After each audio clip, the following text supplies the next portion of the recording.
Opening లోనేమో over action చేస్తారు, ఈ ఇంటర్వెల్లోనేమో irritation అవుతారు, కంక్లూజన్లోనేమో కన్ఫ్యూజ్ అయిపోతాడు. ఈ రకంగా ఆయన ఏం మాట్లాడుతున్నాడో ఆయనకి అర్థం కాదు, లోతుగా ఆలోచిస్తే వినే వాళ్ళకి అర్థం కానటువంటి పరిస్థితులు.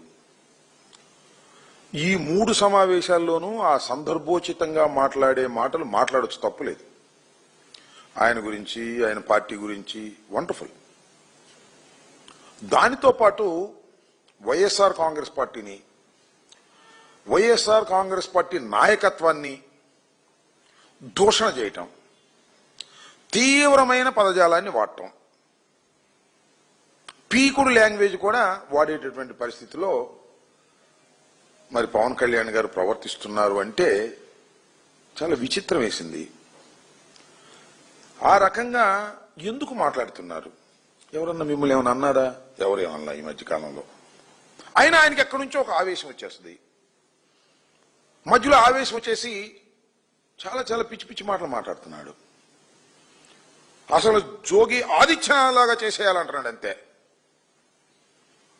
అరచేతిలో రేఖలు చెరిపేస్తాడంట, నలగొట్టేస్తాడంట, రౌడీజం చేస్తే తొక్కేస్తాడంట. ఇట్లా ఏందో ఒక పొలిటికల్ లాంగ్వేజ్ కాకుండా భిన్నమైనటువంటి లాంగ్వేజ్ మాట్లాడి ఎవరినో బెదిరించాలనేటువంటి భావన వారిలో కనిపిస్తా ఉంది.